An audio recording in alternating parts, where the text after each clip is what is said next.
Today we're talking about Apple preventing comedian Jon Stewart from interviewing FTC Chair Lina Khan during his tenure under them. Donald Trump is suing two co-founders of his Truth Social app, attempting to cut them out of recent gains. And Amazon is backtracking on its Just Walk Out technology and removing the feature from most of its fresh locations. All in this, We Must Obey and Worship Our Corporate Overlords episode of...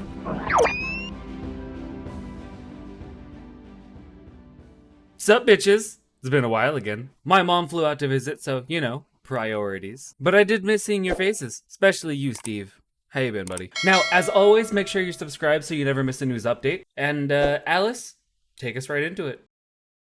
In a recent episode of The Daily Show, Jon Stewart revealed that Apple requested him not to interview Federal Trade Commission Chair Lina Khan during his tenure on an Apple TV Plus show and podcast. Alright, so Dream President hopeful Jon Stewart made a jaw-dropping, but not at all surprising, revelation on a recent episode of The Daily Show. Apparently, when he was working on the show and podcast for Apple TV, the tech giant asked him not to interview Federal Trade Commission Chair Lina Khan. Now let's unpack this for a minute, shall we? First off, speech suppression, especially when corporate interests are involved, does, and has set a dangerous precedent. And if you clicked on my face, I'm sure you're someone who's already well aware that the common practice takes place in the mainstream all the time. It's a world of, hey, as long as you've got deep pockets, you get to dictate the narrative. The blatant muzzling undermines the integrity of media and public discourse while eroding public trust. Eroding!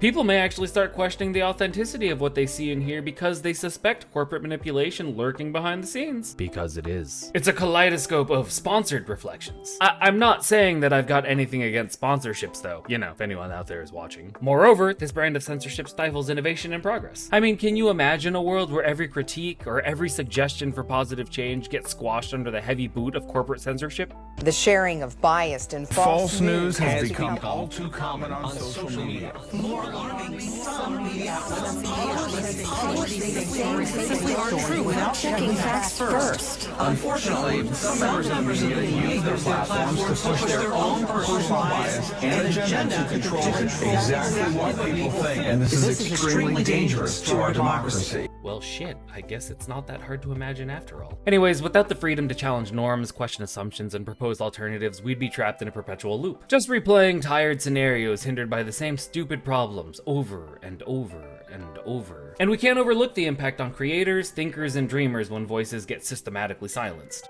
I remember there was this one guy who had a dream. I think they unalived him for it though. I have a dream.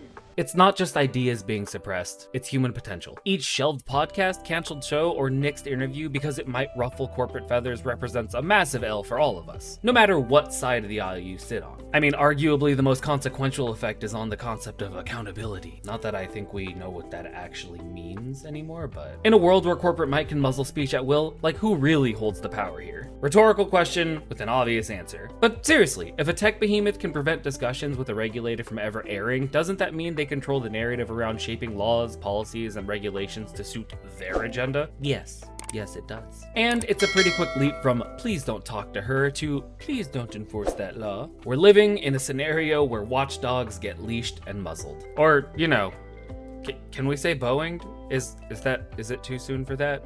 Yeah, they might do that. Now, during his interview with Chair Khan, Stewart posed the question of why are they so afraid to have open discussions about issues like AI and concentrated corporate control? Khan's response highlighted the dangers of vesting too much power in the hands of a few major companies, as well as the importance of holding corporate executives accountable for lawbreaking and how monopolies can use their power to bully, coerce, and censor speech. No shit, they didn't want this woman on. All in all, I'd say it's refreshing to hear that there are those against corporate power in the government. It's just super depressing that none of them are in positions of being able to do anything about it.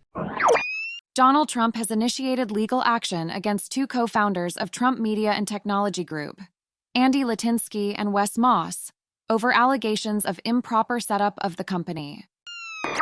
In a fresh new legal battle, like he needed another one on his plate, Trump filed a lawsuit in Florida last week against Andy Litinsky and Wes Moss, who helped create Trump Media and Technology Group, the parent company of Trump's Twitter rival, Truth Social. The lawsuit alleges that Litinsky and Moss, who happen to be former contestants of Trump's reality TV show The Apprentice, improperly handled an earlier effort to take the company public a few years ago. Trump claims that this put the whole project on ice for over a year and he wants them to forfeit their combined 8.6% stake in the company. But it kind of seems that this legal tussle seems seems to be rooted in a previous lawsuit from the co-founders. In other words, he's being a petty bitch. Back in February, Litinsky and Moss had sued in Delaware to prevent Trump from diluting their ownership as Truth Social finally went public via merger with a shell company. Trump's countersuit calls their Delaware case one of several attempts to block the successful market debut in March. I don't know why I said it like that. By all means and standards, it is successful. Since then, Trump Media's stock is seesawed, but eventually settled on a value of a lofty $5.9 billion. Yeah, like I said, it's success. With lawsuits flying from both sides, it looks like the legal drama surrounding Trump's social platform is really just beginning. But one thing is for sure. Absolutely no one should be surprised by this.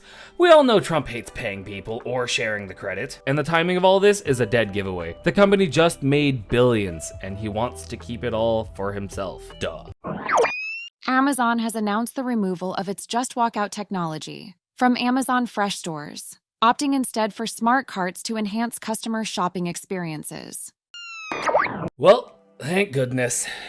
In a move privacy advocates are likely to cheer, Amazon is hitting pause on rolling out its controversial Just Walk It Out technology at most Amazon Fresh grocery stores. The e-commerce giant is instead pivoting to smart shopping carts that will allow checkout-free shopping while protecting the identities of the customers. Sort of. Now, Just Walk Out relied on an array of cameras and sensors to identify shoppers, track the items they pick up, and automatically charge them when they exit the store. While convenient, the technology raised Orwellian fears about customers' movements on top of their purchases being monitored and learned. Amazon says the switch to smart carts is driven by customer feedback wanting better visibility into their running totals and savings. Sure, that's why. But we'll give it to them. Shelving Just Walk Out's Minority Report vibes, at least temporarily, is probably a wise PR move. Because I don't think we're quite there yet. Customers should be able to buy shit without feeling like they're in an episode of Black Mirror. Of course, the smart cart technology still raises some privacy concerns by tracking customers' movements, albeit without biometric information, which our phones definitely already do that, so, feel how you want to feel about that, I guess. The retreat also underscores Amazon's struggle to revolutionize the physical grocery space.